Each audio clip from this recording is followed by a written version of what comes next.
آصف نے ایک نظر سب کی طرف دیکھا، پھر خالصتاً شعرا کے انداز میں بولا، یوں حادثوں کے خوف سے خاموش مت رہو، ایک بار پھر سے آرزوئے زندگی کرو۔ آصف کے شعر پر سبھی اش اش کر اٹھے۔ اسد نے کچھ کہنا چاہا مگر مہنور نے اسے کچھ کہنے سے پہلے ہی روک دیا۔ اسد بھائی، اب جب تک ہمارے درمیان کوئی فیصلہ نہیں ہو جاتا کوئی کچھ نہیں بولے گا۔ آصف مسکراتی نظروں سے مہنور کی طرف دیکھ رہا تھا۔ مہنور پوری طرح آصف کی طرف متوجہ ہو گئی۔ پھر اس نے نیا شعر کہا، ڈھلنے لگی تھی رات کہ تم یاد آ گئے، ڈھلنے لگی تھی رات کہ تم یاد آ گئے، پھر اس کے بعد رات بڑی دیر تک رہی۔ مہنور کا شعر جیسے ہی مکمل ہوا، بیک بیک آصف کے ہونٹوں سے مسکراہٹ کی رنگین چادر سرک گئی۔ کچھ عجیب سی سرسراہٹ محسوس کی تھی اس نے اپنے دماغ میں۔ مہنور کے شعر میں ایسی کوئی بات ضرور تھی جو اس کے دماغ میں اٹک کر رہ گئی تھی، مگر وہ پوری طرح سمجھ نہیں پایا۔ اس کی آنکھوں میں الجھن تیرنے لگی۔ شعر کا جواب بھی اس نے الجھے ہوئے انداز میں دیا تھا، رات تیری یادوں نے دل کو اس طرح چھیڑا، رات تیری یادوں نے دل کو اس طرح چھیڑا، جیسے کوئی چٹکی لے نرم نرم گالوں پر۔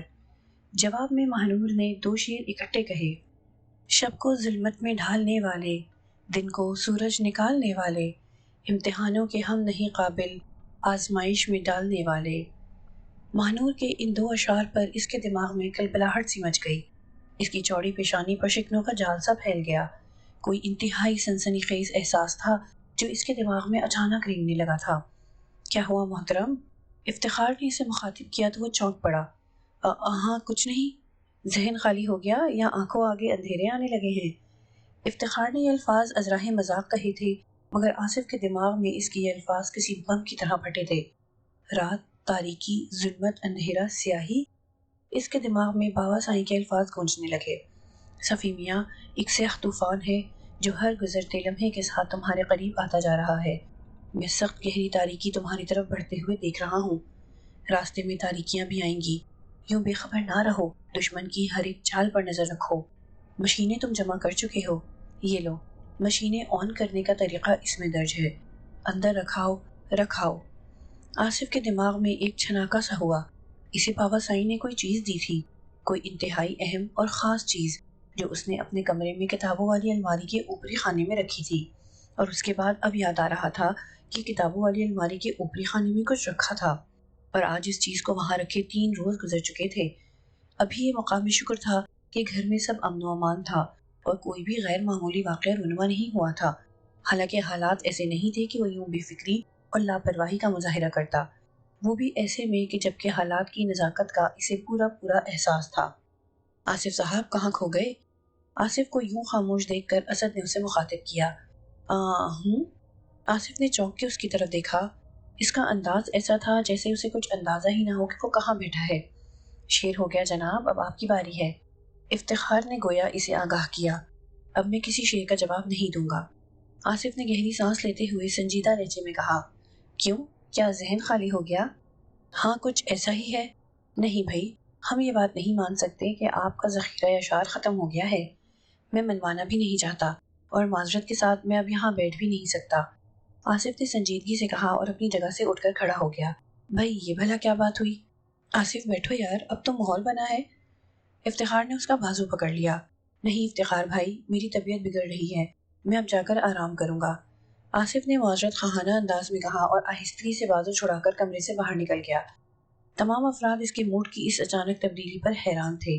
مہنور سب سے زیادہ حیرت زدہ تھی۔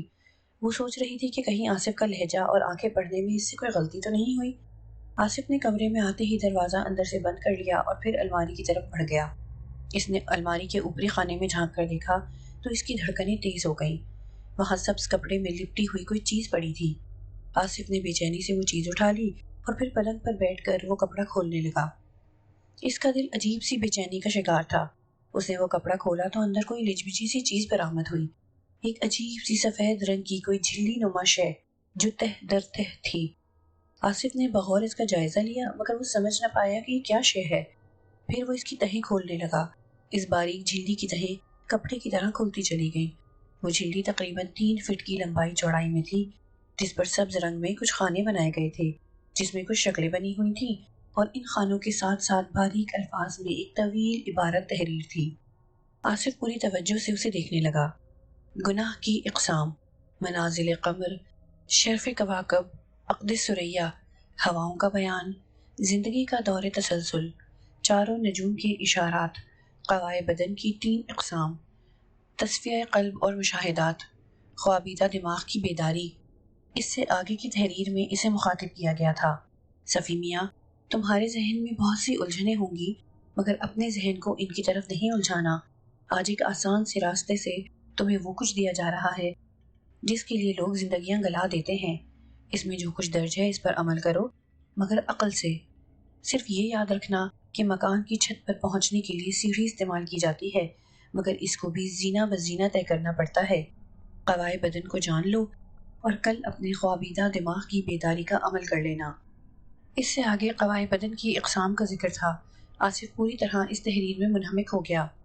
قوائے بدن انسانی 3 اقسام میں منقسم ہیں: ایک قوائے طبیعہ، دوسرے قوائے نفسانیہ اور تیسرے قوائے حیوانیہ۔ قوائے طبیعہ ان امور کا نام ہے جو سب حیات یا سب حفظ حیات ہیں اور نابقائے نو کے باعث ہیں۔ یہ وہ قوتیں ہیں جو حفظ حیات کی موجب ہیں، جیسے چبانے، نگلنے اور ہضم کرنے، پھر غذا سے خون بنانے اور اعضاء کو ان کی غذا پہنچا کر فربا اور بزرگ کرنے، اور پیشاب و پخانہ کو دور کرنے کی قوتیں ہیں، اور جو قوتیں بقائے نو کے واسطے لازم ہیں۔ قوائے نفسانیہ وہ قوتیں ہیں جن میں سے حیات صادر ہوتی ہے اور ان کے سبب سے باقی رہتی ہے۔ قوائے حیوانیہ بعض آثار ہیں جو انسان کے بدن میں جاری ہوتے ہیں اور روح کو ان کے اندر پورا دخل ہے، مثلا حس اور نوم، بیداری وغیرہ۔ حواس خمسہ ظاہری یہ ہیں: لامسہ یعنی چھونا، ذائقہ چکھنا، شامہ یعنی سونگھنا، سامع یعنی سننا، باصرہ یعنی دیکھنا، اور عضلات کا حرکت وغیرہ کرنا۔ یہ سب کام روح کے ہیں جو اصل میں دماغ پر اثر پہنچاتی ہے، کیونکہ جس طرح اعضائے مایہ کا حرکت کرنا قلب کے تقبض سے حاصل ہوتا ہے، ایسے ہی اجزائے حلبہ کی حرکت دماغ کی فعل سے متصادم ہوتی ہے، اور روح کے جسم کے ساتھ جمع ہونے سے ان دونوں کے درمیان میں ایک ربط پیدا ہوتا ہے۔ روح ان حواسوں سے محسوسات کو اس طرح معلوم کرتی ہے کہ روح محسوسات کو ارواح عصبیہ، جزر اور انتقاص کے ساتھ ادراک کر لیتی ہے۔ ان سے آگے کچھ تصاویر بنی ہوئی تھیں جن کے ساتھ ساتھ ہدایات درج تھیں: تحت شعور، شعور، ضمیر، لاشعور۔ یہ 4 دماغ کے انتہائی اہم حصے ہیں۔ اگر ان میں سے کوئی ایک بھی کام کرنا چھوڑ دے تو انسان ناکارہ ہو کر رہ جاتا ہے۔ یہ دماغی حصے بھی ہیں اور بہت بڑی طاقتیں بھی۔ جب تم عمل شروع کرو گے ان کا تصور لازم ہوگا۔ ان کے تصور سے ذہن کی تمام صلاحیتیں عمل کی گرفت میں رہیں گی۔ اس سے آگے کاسہ سر کی ایک اور شکل بنی ہوئی تھی۔ تصور میں اپنے دماغ کی ان دونوں شکلوں کا تم کو خیال رکھنا ہوگا۔ یہ سوچ رکھنا ہوگی کہ کاسہ سر کے اندر دماغ کے یہ سارے حصے پوری طرح منور ہیں، ان سے روشنی پھوٹ رہی ہے اور فضائے بسیط کی تمام حدود کو چھو رہی ہے۔ یاد رہے کہ یہ عمل کرتے وقت تمہارا سارا وجود زمین کے اندر ہونا چاہیے، اور وہ بھی سیدھی حالت میں، صرف تمہارا سر زمین سے باہر ہو۔ اس عمل کا آغاز طلوع آفتاب سے چند ساتھ قبل کرنا ہوگا۔ رخ تمہارا شمال کی طرف ہوگا، سر کی پشت جنوب کی سمت، تمہاری آنکھیں بند ہوں اور تصور بیدار۔ سورج کی پہلی کرن زمین پر اترتے ہی جو الفاظ تمہارے ذہن میں اتریں تم ان کا ورد شروع کر دینا، مگر اس بات کا خیال رہے کہ تمہاری زبان کو جنبش نہ ہونے پائے۔ تم جو ورد بھی دہراؤ گے وہ سوچ کی زبان سے ادا ہو اور تمہارے دماغ کے گنبد میں گونجے۔ طلوع آفتاب سے لے کر غروب آفتاب تک تمہیں یہ عمل جاری رکھنا ہوگا۔ جیسے ہی سورج کی آخری کرن زمین پر سے اپنا وجود سمیٹے گی، تمہارے ذہن میں محو گردش ورد تمہاری سوچوں کی گرفت سے از خود آزاد ہو جائے گا۔ تب تمہارے حواس آہستہ آہستہ بحال ہونے لگیں گے۔ سمجھ جانا کہ تم اپنے عمل میں کامیاب ہو چکے ہو، مگر ایک بات کا خاص خیال رکھنا کہ دوران ورد سوچوں کو بھٹکنے نہیں دینا، ورنہ ہم بھی تمہاری کوئی مدد نہیں کر سکیں گے۔ اب خود کو تیار کر لو، خدا تمہیں اپنی امان میں رکھے۔ آخری سطر پڑھتے ہی آصف کے چہرے پر پریشانی کے تاثرات ابھر آئے۔ اسے خود اس بات کا اندازہ نہیں تھا کہ اسے کتنی بڑی طاقت عطا کی جا رہی ہے۔ اس کے ذہن میں یہ تھا کہ یہ ایک معمولی سا عمل ہے، اور بھلا ایک دن کے عمل میں ایسی کیا بات ہو سکتی ہے جو ایسے الفاظ کہے گئے کہ ہم پھر تمہاری کوئی مدد نہیں کر سکیں گے۔ زیادہ سے زیادہ کیا ہو سکتا ہے؟ یہ کوئی چلہ یا وظیفہ تو ہے نہیں کہ جس میں شیطانی طاقتیں رکاوٹ ڈالنے کی کوشش کریں گی۔ یہ تو ایک سیدھا سا جسمانی عمل ہے جس کا تعلق سائنس سے تو ہو سکتا ہے، روحانیت سے ہرگز نہیں۔ پھر بھلا ان الفاظ کا کیا مقصد؟ کچھ دیر تک وہ ذہنی طور پر الجھا رہا۔ آخر کو اس نے تمام خیالات کو جھٹکا اور تمام ہدایات کو ذہن نشین کرنے لگا۔ رات کا آخری پہر رہا ہوگا جب اس نے خود کو ذہنی طور پر بالکل مطمئن پایا۔ وہ عابد کو اپنا رازدار بنانے کا فیصلہ کر چکا تھا۔ اس کے کچھ ہی دیر بعد وہ نیند کی پرسکون جھیل میں غوطہ زن ہو گیا۔ سردی خاصی پڑ چکی تھی، جس کے باعث اب ناشتہ سب اپنے اپنے کمروں میں ہی کرتے تھے۔ آج بھی معمول کے مطابق ناشتہ کرنے کے بعد سورج ابھرنے پر سب صحن میں بیٹھے چائے پی رہے تھے۔ صحن کے ایک بڑے حصے میں چارپائیاں بچھی ہوئی تھیں۔ برآمدے کے پاس والی چارپائیوں پر بزرگ حضرات بیٹھے تھے۔ لڑکے لڑکیاں احتراماً ان سے ذرا فاصلے پر بیٹھے ہوئے تھے۔ اسد علی پنڈی کے لطیفے سنا رہا تھا اور سب ہنس رہے تھے۔ باتیں کرتے کرتے اس نے اپنا رخ آصف کی طرف موڑ دیا۔ آصف یار، میں تو کہتا ہوں کہ تو بھی ہمارے ساتھ پنڈی چل، قسم سے بڑا لطف رہے گا۔ آصف کے کچھ بولنے سے پہلے ہی افتخار بول پڑا۔ اسد میاں، تمہیں بے عزتی کروانے کا بہت شوق ہے کیا؟ کیوں جی، میں نے آپ کی کون سی گدھی کی دم کو ہاتھ لگا دیا جو آپ میری بے عزتی کریں گے؟ اسد افتخار کی جانب پلٹ پڑا۔ بھائی، اگر آپ ہماری گدھی کی دم کو ہاتھ لگا بھی دیں گے تو ہم تو شاید آپ کو کچھ نہ کہیں، مگر آصف میاں کی گدھی کی دم کو ہاتھ مت لگانا، ورنہ کچھ بعید نہیں کہ وہ آپ کی بے عزتی خراب کر کے رکھ دیں۔ کیا سمجھے؟ کیوں، میں نے ایسا کیا کہہ دیا جو آصف میری بے عزتی کرے گا؟ اتنی بڑی دشمنی تو اس سے کر رہے ہو بھلا، اور کچھ کرنا چاہتے ہو کیا؟ بھائی، اس کی یہاں اچھی خاصی پیری مریدی چل رہی ہے اور تم اسے پنڈی چلنے کی دعوت دے رہے ہو۔ اس کی پیری مریدی سے دشمنی کر رہے ہو بھلا، یہ کوئی چھوٹی بات ہے؟ افتخار بھائی، آپ کو تو ساری عمر مذاق کرنا بھی نہیں آئے گا، اسد نے بدمزگی سے کہا۔ پتہ نہیں کون لانتی مذاق کر رہا ہے، میں تو مذاق کرنے والے کے جنازے میں بھی نہ جاؤں۔ کل ذرا یوں ہی آصف میاں کے ساتھ گھومنے پھرنے نکل گیا تھا، کوئی 20 افراد ملے ہوں گے، جس نے بھی دیکھا جھک جھک کر ملا۔ چھوٹے شاہ جی، بابا سائیں اور نہ جانے کون کون سے القابات سے نوازا جا رہا تھا، مجھے تو یاد بھی نہیں۔ اور اگر تم کو یقین نہیں آتا تو بھائی ذرا آصف میاں کو پنڈی جانے پر رضامند کر کے تو دکھاؤ۔ افتخار علی کی بات پر سبھی حیرت سے آصف کی طرف دیکھنے لگے۔ ہاں جی، جناب کی پہنچی ہوئی بزرگی کی اڑتی اڑتی خبر تو ہم تک بھی پہنچی ہے۔ عظمیٰ نے معنی خیز نظروں سے آصف کی طرف دیکھتے ہوئے کہا۔ اس کی ہونٹوں پر ایک شریر سی مسکراہٹ مچل رہی تھی۔ کیوں آصف، یہ سب کیا ماجرا ہے؟ اسد نے کہا۔ سبھی سوالیہ نظروں سے آصف کی سمت دیکھ رہے تھے۔ مہنور بھی آصف کو ٹٹولتی ہوئی نظروں سے دیکھ رہی تھی۔ کوئی خاص بات نہیں ہے، دیہات ہے نا، اس لیے یہاں کے لوگ بھی ضعیف الاعتقاد ہیں، بلا وجہ ہی بات کا بتنگڑ بنا دیتے ہیں۔ آصف نے ٹالنے والے انداز میں جواب دیا۔ بھائی، بات ہو تو بتنگڑ بنتا ہے نا، اور جس بات سے بتنگڑ بنا ہم اسی بات کا پوچھ رہے ہیں کہ آخر وہ ایسی کیا بات تھی۔ آصف نے کچھ کہنے کے لیے منہ کھولا ہی تھا کہ سید ظہیر علی اپنی جگہ سے اٹھتے ہوئے واصف سے مخاطب ہوئے۔ اوے واصف پتر، یار ذرا میرے نال آ۔ کدھر ماموں جی؟ اوے یار، آج پورے 4 دن ہو گئے ہیں ہمیں آئے ہوئے اور ہجے تک بابا جی کو سلام کرنے نہیں گئے، ذرا آ ڈیرے تو چکر لگا آئیے۔ تایا جی، کیا ہم بھی ساتھ چلیں؟ شاکر حسین نے پوچھا۔ اوے اس میں بھلا پوچھنے والی کون سی گل ہے، آ جاؤ۔ چل افتخار، تو بھی آ جا۔ چل اسدی آ، آج تو بھی جی بھر کے پنڈی میں گھوم پھر لے، بڑا کہتا تھا کہ گاؤں کی کچی سڑکیں، چھپڑ اور کھیت بہت یاد آندے نے۔ پھر ایک ایک کر کے سبھی تیار ہو گئے اور کچھ دیر بعد وہ سب ڈیری کی طرف جا رہے تھے۔ وہ سب دوپہر کے وقت گھر واپس لوٹے۔ 2 گھنٹے تک آصف ان کے ساتھ رہا تھا، پھر وہ اچانک ہی نہ جانے کدھر نکل گیا تھا۔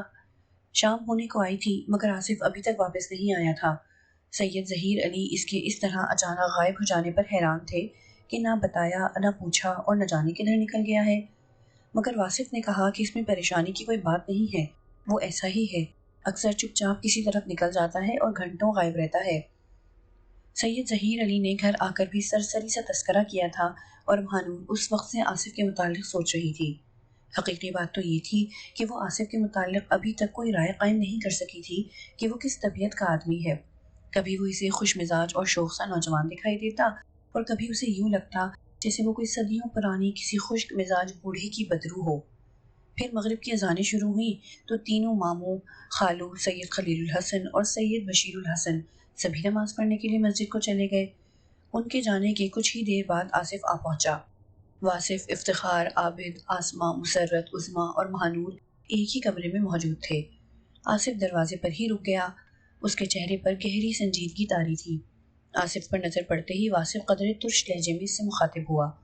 یار، یہ کیا بےہودہ حرکت تھی، ماموں آئے ہوئے تھے اور تم بغیر بتائے کچھ غائب ہو گئے۔ آصف نے ایک نظر واصف کی طرف دیکھا، اس کے چہرے اور آنکھوں میں کوئی ایسی بات تھی کہ واصف جو گھر میں کسی کو بھی خاطر میں نہیں لاتا تھا، آگے کچھ بھی نہ بول سکا۔ مہنور نے بھی بڑی گہری نظروں سے اس کے چہرے کا جائزہ لیا۔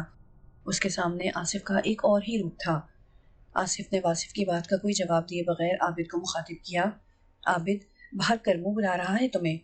اتنا کہہ کر وہ واپس پلٹ آیا۔ عابد بھی اس کے پیچھے ہی کمرے سے نکل آیا اور بیرونی جانب بڑھنے کی بجائے آصف سے مخاطب ہوا۔ ہاں کہو، کیا بات ہے؟ آصف نے ایک نظر اس کی طرف دیکھا اور اس کے ہونٹوں پر مسکراہٹ رینگ آئی۔ مجھے پتا ہے کرمو کل کا سیالکوٹ کیا ہوا ہے، عابد نے سنجیدگی سے کہا۔ کہو کیا مسئلہ ہے؟ عابد، میں تم سے بہت ہی ضروری گفتگو کرنا چاہتا ہوں۔ رات کو جب گھر میں سکون ہو میرے کمرے میں آ جانا۔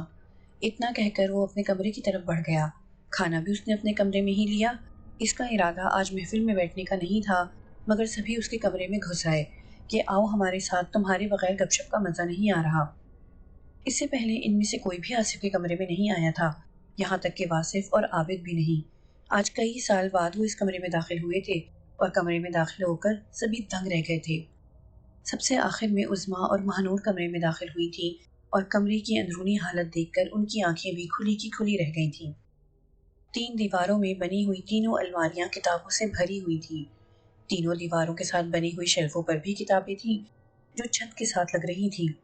کمرے میں 2 پلنگ، ایک کرسی اور ایک ٹیبل تھی۔ ایک پلنگ تو خالی تھا جبکہ دوسرے پر کتابوں کے ڈھیر لگے ہوئے تھے۔ ٹیبل پر چند موٹی موٹی کتابیں اور اسٹیشنری کا سامان بکھرا پڑا تھا۔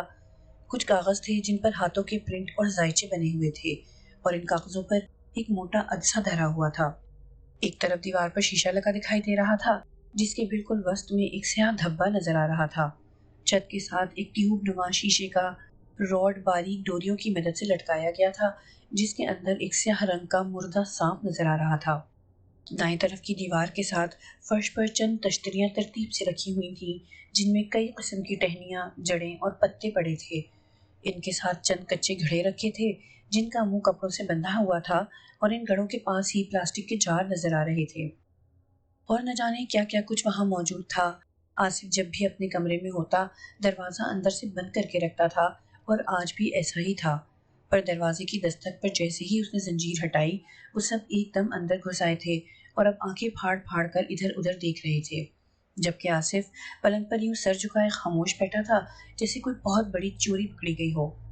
آصف کے نزدیک ہی اس کا اسٹڈی روم تھا، مگر اب ہر ذہن میں مختلف رائے تھی۔ لائبریری، ریسرچ سینٹر، لیبارٹری، عجائب خانہ، آثار قدیمہ اور نہ جانے کیا کیا۔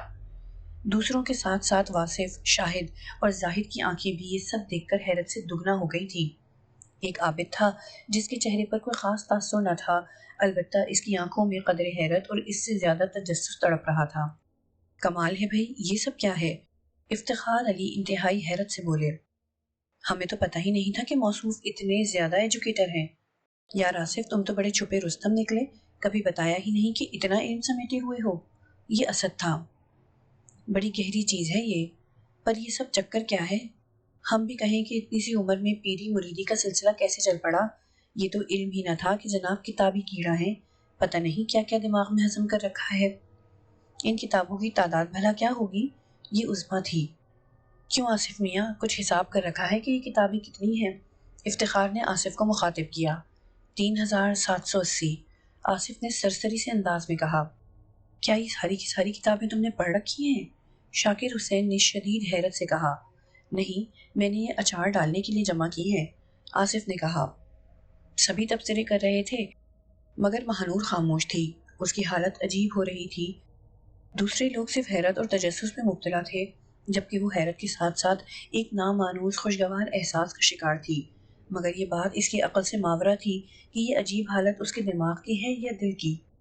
پھر وہ سب کتابیں اٹھا اٹھا کر دیکھنے لگے۔ اسرار مخفی، قیافہ شناسی، پومسٹری، علم نجوم کی حقیقت، فلسفہ نجوم، کلید نفسیات، میسمرزم، واہ، شاعری کی کتابیں بھی ہیں۔ عظمیٰ نے آگے بڑھ کر ایک کتاب اٹھا لی۔ کلیات ساحر، نسخہ ہائے وفا، فیض احمد فیض، بہت خوب۔ دیوان غالب، بھائی پیری مریدی کا راز کھل گیا آج تو۔ بھائی یہ دیکھو، اپنے آصف میاں تو حکیم بھی ہیں، بستان مفردات اور یہ رموز حکمت۔ جناب آصف صاحب کچھ بتائیں بھی، کیا ہے یہ سب؟ شاکر حسین نے کہا تو آصف بیزاری سے بولا، گگھو گھوڑے ہیں، آپ کو نظر نہیں آ رہے کیا؟ نظر تو آ رہے ہیں، میرے کہنے کا مطلب ہے کہ یہ کرتے رہتے ہو، کیا سیکھا ہے، کیا حاصل کیا ہے؟ ابھی کچھ نہیں کیا، جب کچھ حاصل کر لوں گا تب آپ کو ضرور اطلاع کر دوں گا۔ سب کی توجہ کمرے کی طرف یا کتابوں کی طرف تھی، لیکن عابد نے فوراً محسوس کر لیا کہ آصف کو ان کی یہاں موجودگی اچھی نہیں لگ رہی۔ وہ جلدی سے افتخار سے مخاطب ہوا، افتخار بھائی اٹھائیں اسے، ادھر لے جا کر اس کا تفصیلاً انٹرویو لیتے ہیں۔ آصف نے سر اٹھا کر عابد کی طرف دیکھا تو عابد نے آگے بڑھ کر اس کا بازو تھام لیا اور ساتھ ہی آنکھ سے اشارہ بھی کر دیا۔ چلو اٹھو آصف۔ ہاں آصف میاں آ جاؤ ذرا۔ اور پھر وہ سب اسے لے کر بڑے کمرے تک آ گئے اور رات گئے تک الٹے سیدھے سوالات کر کر کے اس کا دماغ خراب کرتے رہے، اور وہ الٹے سیدھے جوابات دے دے کر ان کا دماغ خراب کرتا رہا۔ یوں رات تقریباً نصف سے زیادہ گزر گئی۔ آصف کے لیے جان چھڑانا دو بھر ہو گیا۔ آخر اس کی یہ مشکل سید بشیر الحسن نے آسان کر دی۔ وہ وہاں پہنچ آئے تھے۔ چلو بھائی بس کرو منڈیو، کچھ کل کے لیے بھی رکھ لو، آدھی رات ہو گئی ہے۔ تب کہیں جا کر آصف کی جان چھوٹی اور وہ اپنے کمرے میں آیا۔ سبھی اپنے اپنے بستروں میں گھس گئے اور تقریباً آدھے گھنٹے بعد جب سب سو گئے تب عابد اپنے بستر سے اٹھا اور آصف کے کمرے کی طرف بڑھ گیا۔ آصف نے اس کے کمرے میں آنے پر دروازے کی زنجیر چڑھا دی۔